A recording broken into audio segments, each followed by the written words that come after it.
ബാറൂക്കിൻ്റെ പുസ്തകം എന്നുള്ള വായന 1-ാം അധ്യായം 12 മുതൽ 21 വരെയുള്ള വചനങ്ങൾ. ഭാഗം 2. കർത്താവിനെതിരെ പാപം ചെയ്തു. ബാബിലോൺ രാജാവായ നെബൂഖദ്നേസറിൻ്റെയും അവൻ്റെ മകൻ ബൽഷാസറിൻ്റെയും സംരക്ഷണത്തിൽ ജീവിച്ച് അവരെ ദീർഘകാലം സേവിക്കുന്നതിനും അവരുടെ പ്രീതി നേടുന്നതിനുമായി കർത്താവ് ഞങ്ങൾക്ക് ശക്തിയും കണ്ണുകൾക്ക് പ്രകാശവും നൽകും.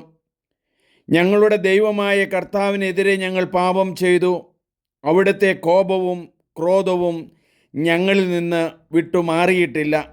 അതുകൊണ്ട് ഞങ്ങൾക്ക് വേണ്ടി അവിടുത്തോട് പ്രാർത്ഥിക്കുവിൻ.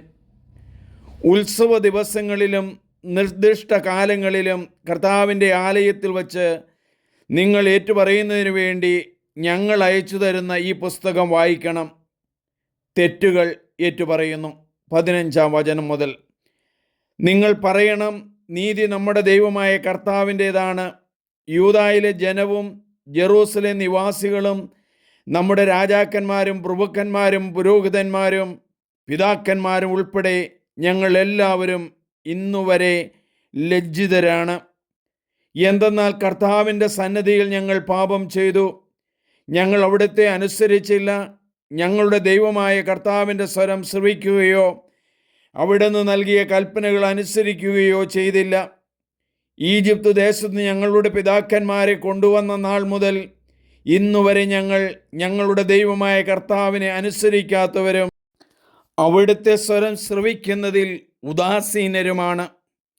തേനും പാലും ഒഴുകുന്ന ഒരു ദേശത്തു നിന്ന് അവകാശികളാകാൻ വേണ്ടി ഞങ്ങളുടെ പിതാക്കന്മാരെ ഈജിപ്ത് ദേശത്തു നിന്ന് കൊണ്ടുവന്ന നാളിൽ തൻ്റെ ദാസനായ മോശ വഴി കർത്താവ് അരുളി ചെയ്ത ശാപങ്ങളും അനർത്ഥങ്ങളും ഇന്നും ഞങ്ങളുടെ മേലുണ്ട്. ഞങ്ങളുടെ ദൈവമായ കർത്താവ് ഞങ്ങളുടെ അടുത്തേക്ക് അയച്ച പ്രവാചകന്മാർ അറിയിച്ച അവിടുത്തെ വചനം ഞങ്ങൾ ശ്രവിച്ചില്ല. എന്നാൽ അന്യദേവന്മാരെ സേവിച്ചും ഞങ്ങളുടെ ദൈവമായ കർത്താവിൻ്റെ ദൃഷ്ടിയിൽ തിന്മയായത് പ്രവർത്തിച്ചും ഞങ്ങൾ തന്നിഷ്ടം പോലെ നടന്നു. നമുക്ക് പ്രാർത്ഥിക്കാം.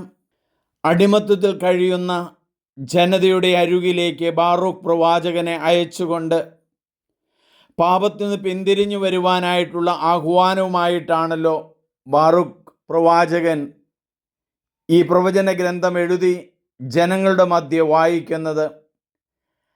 ദൈവത്തിൻ്റെ കൽപ്പനകൾ ലംഘിക്കാതെയും അന്യദേവന്മാരെ ആരാധിച്ചും പാപം ചെയ്ത ഒരു ജനതയുടെ മുമ്പിൽ അനുതാപത്തിൻ്റെ പത്രവുമായിട്ട് കടന്നു ചെല്ലുന്ന ആ പ്രവാചകൻ്റെ ശബ്ദം ഇന്നും ഞങ്ങളുടെ മുമ്പിൽ മുഴങ്ങുന്നല്ലോ.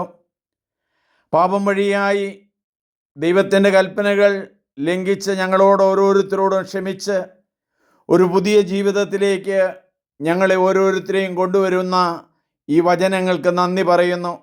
വചനം ശ്രവിച്ച് അങ്ങയിലേക്ക് കടന്നു വരുവാൻ ഞങ്ങളെ ഒരുക്കണമേ. അതിനുവേണ്ടുന്ന ശക്തി ഞങ്ങൾക്ക് നൽകണമേ. ആമേൻ. ഏറ്റവും സ്നേഹമുള്ളവരെ, നിങ്ങളെല്ലാവരും ഇത് സബ്സ്ക്രൈബ് ചെയ്യണം, ഷെയർ ചെയ്യണം. എൻ്റെ പേര് സണ്ണി പുൽപ്പറമ്പിൽ.